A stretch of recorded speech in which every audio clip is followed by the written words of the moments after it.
मौसम बदल रहा था। ठंड के दिन शुरू होने वाले थे। हल्की सी खुनक थी हवा में। मीरा हाथों में चाय का कप लिए बालकनी में खड़ी थी। सूरज डूबने वाला था। आकाश सिंदूरी रंग से नहाया हुआ था। आकाश में अपने घोंसलों की तरफ लौटती चिड़ियों की चहचहाहट और नीचे मैदान में खेल रहे बच्चों का शोर मिलकर एक हो रहे थे। बहुत ही खूबसूरत दृश्य था। मीरा को ऐसे दृश्य बहुत ही पसंद थे और वह रोज शाम को नियम से चाय का कप लेकर बालकनी में आ खड़ी होती। थोड़ी देर में हल्का हल्का अंधेरा घिरने लगा। बच्चों की माएँ आवाजें लगाने लगी। बच्चे घर की तरफ चल पड़े। पक्षी भी अपने घोंसलों में दुबक गए। वातावरण बिल्कुल शांत हो गया और मीरा को अपना बचपन याद आ गया। अंधियारा घिरते ही उसकी गली में आवाजें ही आवाजें होती। महिलाएं पुरुष काम से लौटते और उनके बीच झगड़ा शुरू हो जाता। चारों तरफ शोर ही शोर होता। उसका अतीत रह रहकर उसकी आंखों के समक्ष घूम जाता। कभी सपने में भी नहीं सोचा था उसने यूं एक अच्छी सी सभ्य कॉलोनी में अकेली पूरी इज्जत के साथ रह पाएगी। वह एक बजबजाती खुली नाली के पास उसके बचपन का घर था। घर क्या, एक छोटा सा गंदा सा कमरा जिसमें मीरा अपने माता पिता और दो छोटे भाइयों के साथ रहती थी। एक कोने में खाना बनता, दूसरे कोने में थोड़ी सी पक्की जगह थी जहाँ पानी भरी बाल्टी रखी होती। वहाँ बर्तन धुलते और उसकी माँ स्नान करती। मीरा और उसके दोनों भाई तो गली में लगे नल के नीचे ही नहा लिया करते और बापू तो हफ्ते 10 दिन में एक दिन नहाया करता। एक तरफ टीन के पुराने बक्से रखे थे जो आधे से ज्यादा खाली ही रहते। बीच में माँ की फटी हुई साड़ी बिछा वे तीनों भाई बहन सो जाते। सो क्या जाते, सहमे से पड़े रहते, क्योंकि थोड़ी रात बीतते ही उसका पिता शराब पीकर गालियां देते हुए घर में आता। कभी खाना उठाकर फेंक देता, कभी माँ के लंबे बाल घसीटकर उसे पीटता। एक आध बार मीरा और उसके छोटे भाई माँ को बचाने गए तो उन्हें भी पीट दिया। माँ भी बापू को जोर जोर से गालियां देती। पर उस गली के हर मकान का यही किस्सा था। माएँ दिन भर घर घर में बर्तन मांजकर पैसे कमाकर लाती, बच्चों को पालती, खाना बनाती और फिर शाम को पति से पिटती। माँ के पैसे भी बापू छीन कर ले जाता। ऐसे ही माहौल में वो बड़ी हो रही थी। माँ की ज्यादा से ज्यादा मदद करने की कोशिश करती। 5 साल की उम्र से ही घर में झाड़ू लगा देती, कच्ची पक्की रोटी बनाने की कोशिश करती। माँ के साथ काम पर भी चली जाती, उनके छोटे मोटे काम कर देती। ये लोग कुछ खाने को देती तो वो छुपाकर भाइयों के लिए ले आती। भाई सारा दिन धूल धूसरी गलियों में कंचे खेला करते या फिर साइकिल की टायर को पूरी गली में घुमाते रहते।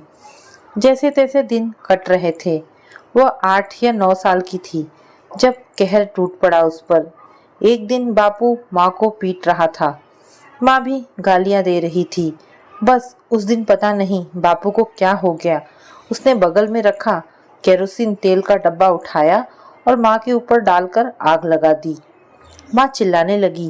वह छोटे छोटे कटोरे से पानी डालकर आग बुझाने की कोशिश करने लगी। गली के लोग भी आ गए। किसी ने दरी डाला, किसी ने पानी और आग बुझा दिया। बापू बाहर भाग गया। बगल वाली काकी माँ को अस्पताल ले गई। कुछ दिन अस्पताल में रहकर माँ वापस घर आ गई, पर बेहद कमजोर हो गई थी। वह ठीक से चल भी नहीं पाती। 9 साल की उम्र में घर का सारा भार उस पर आ पड़ा। जिनके यहाँ काम करती थी वो वर्मा मालकिन एक दयालु महिला थी। उन्होंने छोटे छोटे कामों के लिए मीरा को रख लिया। अब मीरा सुबह उठती, घर का सारा काम करती, घर में जो भी राशन पड़ा होता आटा चावल बनाकर रख देती।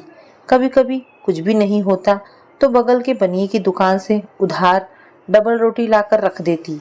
उसमें से थोड़ा सा निकालकर माँ के तकिए के पास छुपा देती, वरना पता था दोनों भाई माँ के लिए कुछ नहीं छोड़ेंगे। बाहर से बाल्टी में पानी भर भर कर लाती, माँ को नहलाती, स्टूल पर खड़े होकर उनके लंबे बाल धो देती, उनके कपड़े साफ कर देती। कुछ ही दिनों में छलांग लगाकर एक लंबी उम्र पार कर ली थी मीरा ने। माँ आंसू पोंछती रहती, मैं किसी काम की नहीं, मर जाती तो अच्छा होता।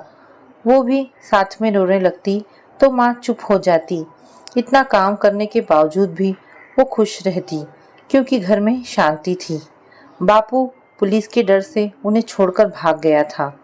मीरा भगवान से मनाती वो कभी लौटकर ना आए, लेकिन भगवान ने उसकी नहीं सुनी। करीब 1 साल के बाद एक रात बापू धड़धड़ाता हुआ घर में घुस आया। बहुत मजे कर रहे हो तुम लोग मेरे बिना, तू मरी नहीं अभी तक।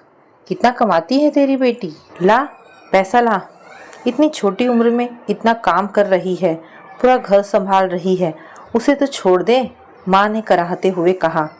जुबान लड़ाती है, कहता वो माँ की तरफ बड़ा ही था कि वो बीच में आ गई। बापू बस 20 रुपया है, ले लो, पर माँ को मत मारो, ला जल्दी ला।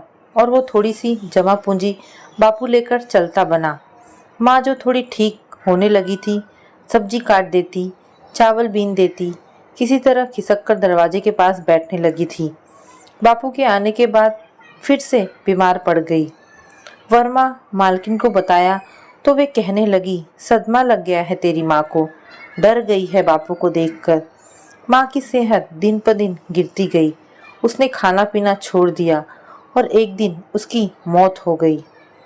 वह छोटे भाइयों को गले लगाकर बहुत रोई। बापू से उसे बहुत डर लगता था, पर अच्छा था।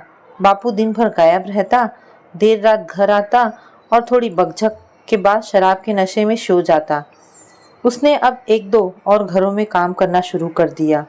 वह मन लगाकर मेहनत से काम करती, कभी किसी का कोई सामान नहीं छूती, साफ सुथरी रहती, सलीके से कपड़े पहनती, बाल बनाती। सभी मालकिन उसके काम से बहुत खुश रहती। अपनी बेटियों के चप्पल कपड़े उसके भाइयों के लिए भी पुराने शर्ट पैंट दे देती। दिन गुजर रहे थे। कुछ दिन से बापू बड़े प्यार से बातें करता, घर में डांट डपट नहीं करता, उससे पैसे भी नहीं मांगता। उसे थोड़ा आश्चर्य हो रहा था। एक दिन बापू 2 आदमियों के साथ आया। उसने कहा, पानी ला, चाय बना। उसने डरते डरते चाय बनाकर दे दिया, पर गौर कर रही थी। चाय बनाते हुए भी वे दोनों आदमी उसे गौर से देख रहे थे। दुपट्टे से उसने खुद को जितना हो सकता था ढक लिया।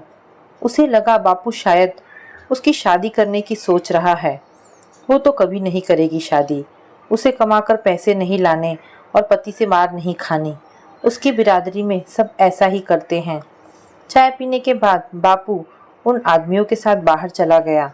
थोड़ी ही देर बाद उसका छोटा भाई दौड़ता हुआ घर में आया। दीदी, बापू तुझे उन आदमियों के हाथों बेच रहा है। क्या? आश्चर्य से उसका मुंह खुला रह गया। हाँ दीदी, उस आदमी ने बापू को बड़े बड़े नोट दिए हैं। मैं अंधेरे में से छुपकर सब देख रहा था और उसने कहा कि बाकी पैसे लड़की को ले जाने आऊँगा तब दूंगा। अब वो क्या करे? उसका दिमाग तेजी से चलने लगा। उसने दोनों भाइयों को पास बिठाया और कहा, देखो, वर्मा मालकिन की बहन आई थी बम्बई से। वे मुझे कह रही थी साथ चलने को, उनके यहाँ बम्बई में काम करने के लिए। मैं नहीं गई कि तुम लोगों का ख्याल कौन रखेगा, पर अब अगर नहीं गई तो बापू मुझे बेच देगा। तुम दोनों बड़े हो गए हो, अब अपना ध्यान रख सकते हो। मैं वर्मा मालकिन को हाँ बोल देती हूँ। दोनों भाई रुआसे हो गए। छोटा भाई तो डरकर उससे लिपट गया। ना दीदी, मुझे भी अपने साथ लेती जाओ। 14 साल के बड़े भाई ने बड़े बुजुर्ग सा समझाया। नहीं, दीदी को जाने दे छोटे, जब हम और बड़े हो जाएंगे, अच्छा कमाने लगेंगे तो अलग घर में रहेंगे, फिर दीदी को बुला लेंगे। उसका मन भर आया, पर यह कमज़ोर पड़ने का समय नहीं था। उसने तेजी से अपनी चीज़ें इकट्ठे करनी शुरू कर दी। बापू का क्या ठिकाना, उसे सुबह सुबह ही निकल जाना होगा। वर्मा मालकिन बहुत भली हैं। जब तक बम्बई जाने का इंतज़ाम नहीं हो पाता, वो उसे अपने घर में रहने की इजाज़त दे देंगी। काम में देर हो जाने पर कितनी बार तो कहती हैं, रुक जा रात को यहाँ। वो उसकी मुश्किल ज़रूर समझेगी। वर्मा मालकिन तो बापू की बात सुनते ही आग बबूला हो गई। उससे कुछ कहने से पहले ही कहा, अब तू उस घर में पैर मत रखना, यहीं रह मेरे पास। पीछे आंगन में जो कमरा है उसे साफ सुथरा करके उसी में रह जाना। अब उस राक्षस के घर में मत जा। उसने बताया कि यहाँ रहना ठीक नहीं होगा। बापू शायद आपसे भी झगड़ा करे। मुझे मीना दीदी के यहाँ बम्बई भेज दीजिए। वो जब यहाँ आई थी तो बार बार कहती थी ना, दीदी इसे मुझे दे दो। ये ठीक रहेगा। मीना के पास रहेगी तो मुझे भी चिंता नहीं होगी। वो तो कई बार कह चुकी है। आज ही उसे फ़ोन करती हूँ। पर तू चिंता मत कर। वर्मा मालकिन का माँ का सा स्नेह देखकर उसका मन पिघल गया। अगर भगवान एक तरफ से कष्ट देता है तो दूसरी तरफ से कई हाथ उस कष्ट से बचाने के लिए भी देता है। 2 दिन बाद ही मीना दीदी के यहाँ जाने के लिए मालकिन ने उसे बम्बई की ट्रेन में लेडीज कूपे में बिठा दिया। आसपास वालों को उसका ख्याल रखने को कह दिया। अपना फ़ोन नंबर भी दे दिया ताकि वो जब चाहे भाइयों से बात करती रहे। मीना दीदी उसे स्टेशन पर लेने आई थी। मीना दीदी भी मालकिन की तरह ही दिल की बहुत अच्छी थी। उसका बहुत ख्याल रखती, पर उसे उनके घर का माहौल रास नहीं आता। मीना दीदी के पति फिल्मों में कुछ करते थे। हमेशा उनके यहाँ लोगों की भीड़ लगी होती। देर रात तक पार्टियाँ होती। दिन रात का कोई भेद ही नहीं होता। अजीब अजीब से लोग उनके घर आते। फटी जीन्स वाले, लंबे बालों वाले, लगातार सिगरेट फूकते हुए। सब लोग शराब पीते। देर रात तक उनके ठहाके गूंजते। उसे बहुत अजीब सा लगता। कई लोग कभी कभी उसे घूर कर भी देखते। उसे बिल्कुल अच्छा नहीं लगता। वो इस माहौल से निकल जाना चाहती थी। वो जब सब्जियां लेने जाती थी तो पास की एक आंटी भी अक्सर मिलती।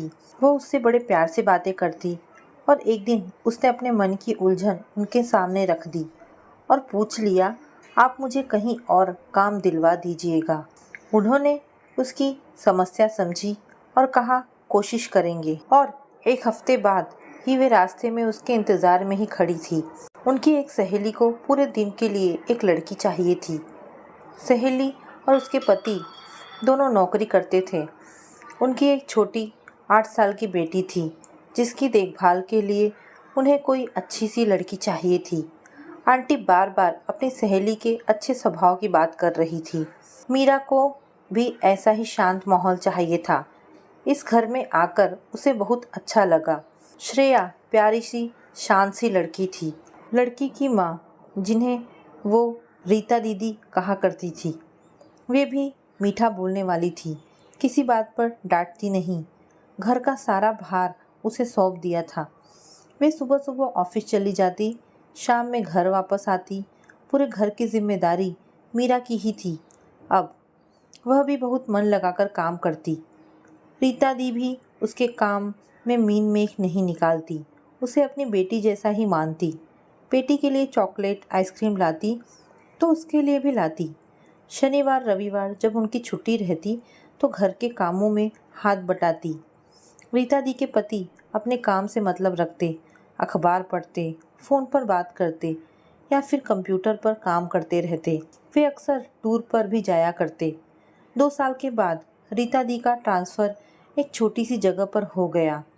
वहाँ उनकी बेटी श्रेया के लिए अच्छे स्कूल नहीं थे। रीता दी नई जगह पर चली गई। उनके पति भी अक्सर टूर पर चले जाते। पूरा घर मीरा अकेले संभालती।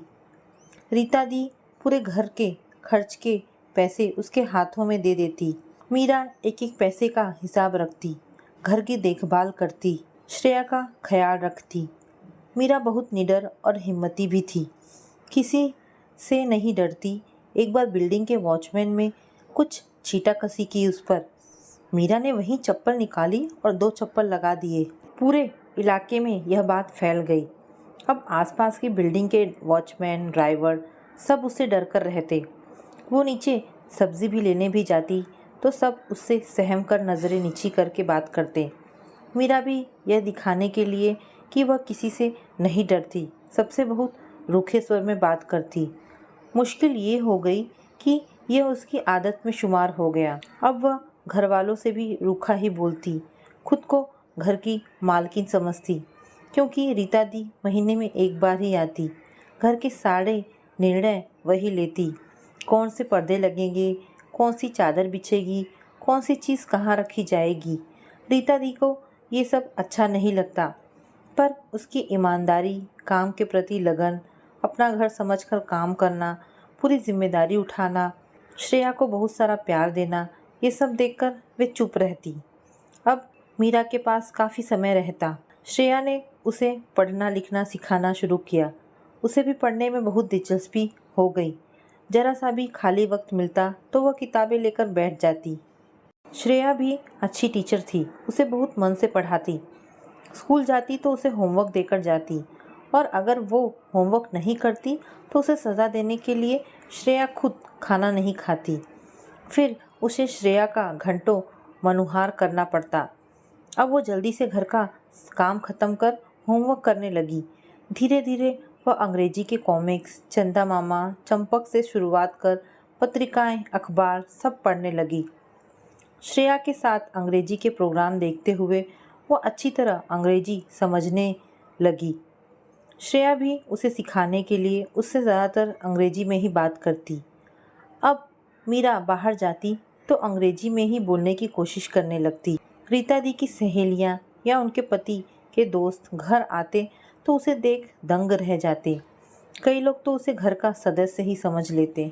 जब 3 साल बाद रीता दी का ट्रांसफ़र वापस इस शहर में हो गया तो रीता दी ने मीरा से कहा कि अब वो उसकी शादी कर देना चाहती हैं। उसकी रूह कांप गई। उससे अपने माता पिता का जीवन आंखों के सामने आ गया, और गली के और लोगों का जीवन भी। महिलाएं हाड़ तोड़कर कमाती और उनके पति शराब के नशे में उन्हें मारते भी और उनके पैसे भी छीन कर ले जाते।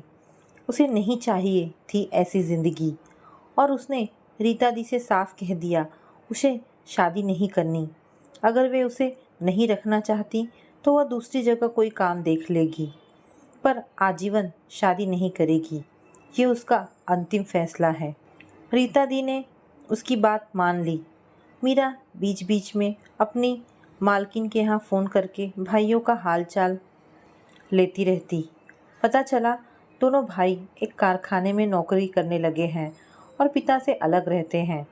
दोनों ने शादी भी कर ली है। उसे बहुत बुला रहे हैं, एक बार आकर मिल जा। रीता दी ने भी खुशी खुशी उसे छुट्टी दे दी और भाइयों के लिए ढेर सारे उपहार भी खरीद कर दे दिए। अब तक का उसका सारा वेतन भी जोड़ कर दे दिया। वहाँ जाकर उसने सारे पैसे भाइयों को दे दिए। उपहार तो दिए ही, भाभियों को उसके जो भी कपड़े पसंद आते वो दे देती। जब लौटने का समय आया तो उसने पाया उसके पास बस 2 जोड़ी कपड़े बचे हैं। फिर भी उसने सोचा उसके लिए काफ़ी है। अभी जाएगी तो रीता दी खरीद ही देंगी, और 2 महीने के बाद उसके पास भी उसके वेतन के ही काफ़ी पैसे जमा हो जाएंगे। वह जो चाहे खरीद लेगी। पर जब वापस काम पर आई उसके 10 दिन बाद ही उसकी भाभी ने एक पत्र भेजा। अब खुद लिखा या किसी और से ही लिखवा कर भेजा, पर पत्र का मजमून था कि आप इतने दिन यहाँ रहीं, आपको अच्छा खिलाने पिलाने के लिए हमें कर्ज लेना पड़ा, अब उनके पैसे लौटाने हैं, आप पैसे भेज दो। उसने वो पत्र फाड़ कर फेंक दिया और फिर भाइयों के घर कभी नहीं गई। रीता दी का घर ही अब उसका घर था। श्रेया बड़ी होती गई। उसने कॉलेज पास किया और नौकरी भी करने लगी। उसकी शादी हो गई। मीरा बहुत अकेलापन महसूस करने लगी, और उसी दरमियान एक हादसा हो गया। सीढ़ियों से फिसलकर उसने अपनी कमर की हड्डी तुड़वा बैठी। रीता दी उसके इलाज का पूरा खर्चा उठाया, हॉस्पिटल में उसके साथ रही। श्रेया ने भी ऑफिस से छुट्टी लेकर उसकी अच्छी देखभाल की।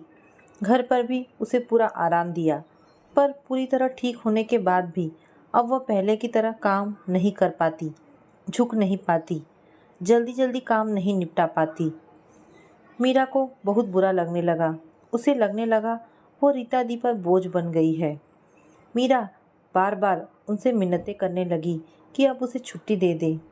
अब वो पहले की तरह ही उनके काम नहीं आ पाती। उसको इलाज पर भी इतना खर्चा हो गया है।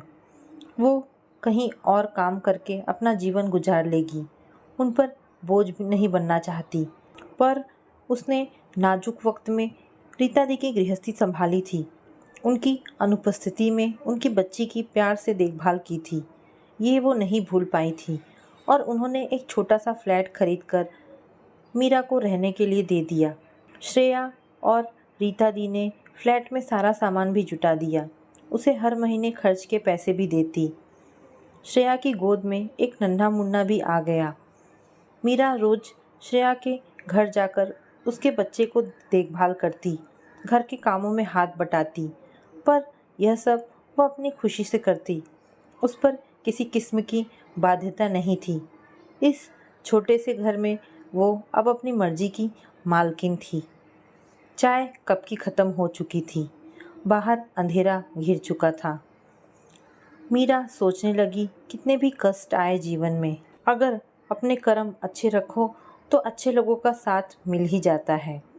अगर उसने सही समय पर सही निर्णय लेने की हिम्मत नहीं दिखाई होती, अपना काम मेहनत, लगन और ईमानदारी से नहीं किया होता, तो आज वह इस शांतिपूर्ण जीवन की हकदार नहीं होती। उस दिन मीरा को पार्क में रोज आकर बैठने वाले एक उम्रदराज अंकल ने एक शेर सुनाया था। उसे पूरा समझ तो नहीं आया, पर अपने पर सही लगा। दुख सबके मस्तरक हैं, पर हौसले जुदा। कोई बिखर गया तो कोई मुस्कुरा दिया। दोस्तों, ये कहानी यहाँ पर समाप्त होती है। आपको ये कहानी कैसी लगी, मुझे कमेंट करके अवश्य बताएं।